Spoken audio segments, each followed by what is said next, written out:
Welcome back to Exploring Whiskeys. I'm Eric. I'm Kevin. Today, we are going to be sampling a finished Irish whiskey. So we've done the regular Jameson, and we had the IPA in one of the Whiskey Club episodes. This is a stout finished one. Don't know. I mean, there's not a whole heck of a lot about the age statements or how long it's spending in this barrel or that barrel and all that, but. Ultimately, one of the master distillers or head of whiskey sciences, I think it was hanging out at a bar with a local distiller guy who was head brewer at a local craft distillery or brewery, and they started talking about exchanging casks. So I guess they were doing some bourbon finished, and they decided to take Jameson and finish it in stout. I mean, why not? This is kind of the interesting part. I mean, there's not a whole lot more to do with an Irish whiskey, so finishes is something new, and finishing in. Why not? There's barrel aged beers out there. There's wines now that are using ex-bourbon barrels. So why not? It seemed to work out for them. Yeah, it's all over the stores. Yes, that's a lot of chocolate. Mm-hmm. Which a lot of stouts do tend to have a bit of a chocolate note in there. Yeah, I get a lot of chocolate, the malt, the normal Irish notes, the malt, the things like that. But there's a bit of more of a chocolate and maybe a little bitterness. I don't know. That's kind of an interesting nose versus how light the regular Jameson's nose is. The taste is much better than the nose. A lot more to it. Ooh, that's yummy. Yeah. That's yummy. Yeah, the nose is got a little funk to it. This is it takes the Jameson, the sweet, and almost amps up the sweet a little bit. Mm-hmm. But it's different sweet notes. It's not overly. There's honey, but there's a lot of chocolate, coffee, like creamy coffee. Yep, that's really good. Which there is a coffee one. I've got that at home. We'll do that on another episode. Yeah.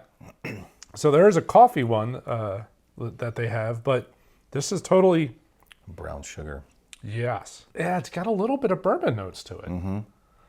I think this is pretty solid. It's very good. Like all Jamesons, you got the single pot or triple distilled, and then they blend it with a grain whiskey, and then they don't, like I said, they don't do an age statement. Really wish I'd be curious what kind of stout they use. Well, I mean, they're based out of Middleton, which is Cork. That's south, so it's not too close to a Guinness distillery. No. So just curious how many different types maybe they played around with before they got to that one.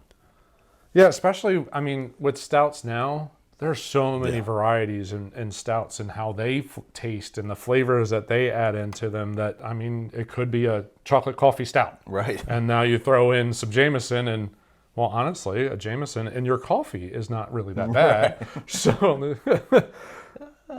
I may or may have not done that on a golf course a few times. I know I have. But I mean, I enjoy regular Jameson, but I think I enjoy this one even more. Yeah, well, that was so after we did the IPA one and looking that up and trying to see what information I could find out about that during that episode. Almost everybody related back to.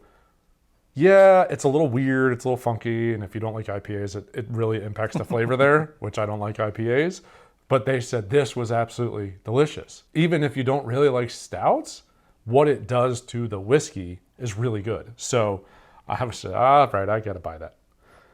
It's a good purchase. The coffee one is really good as well. Yes. I wish the proof was a little higher. That's not even a whiskey, right? Isn't it a cordial? Isn't it like 60 something? Whiskey. So it's at 80? I'm almost positive. Okay. Wow. We'll double check though before we do that episode. For some reason, I thought it was a little lighter. It's light. That's what I said. I wish the proof was a little higher on it. Yeah. But it's good. Neat or with just a small cube. This would probably be really good over a cube. Mm-hmm. Like a little cooled off would be really nice. I don't know. There's not a whole heck of a lot to say about it.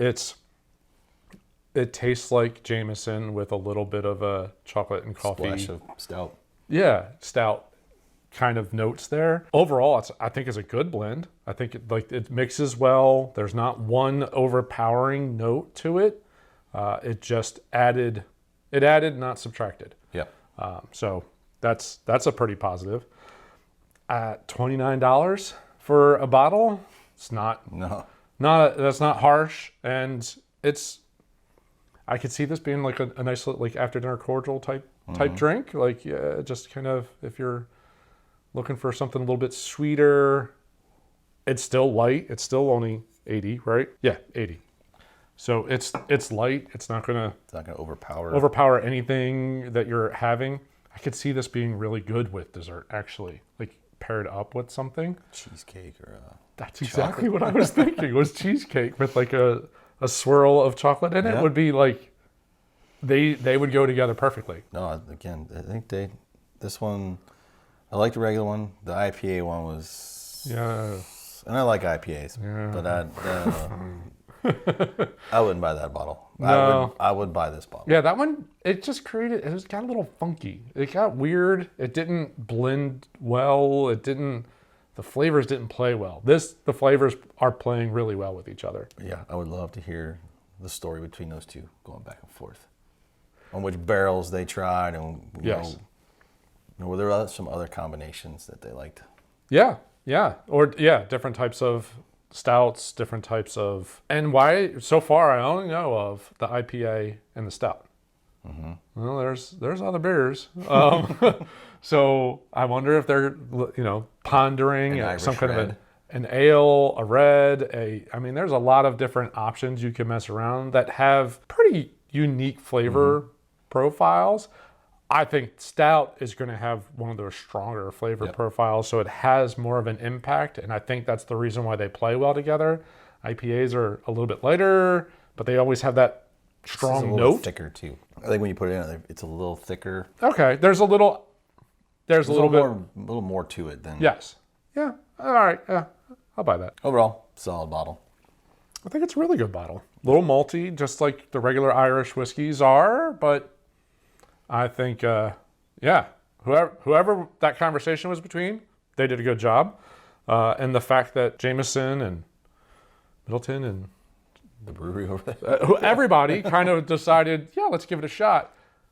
Good on them. Thumbs up. Yeah, definite thumbs up. I hope there's some more coming out in this series.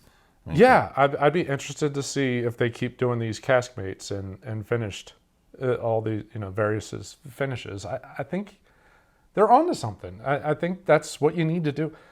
There's not that many Irish distilleries. No. They all kind of do the same. I mean, Middleton's so big. They do almost, for a handful of years ago, there was only 3 distilleries. I think Bushmills, Middleton, and I'm drawing a blank on the other one.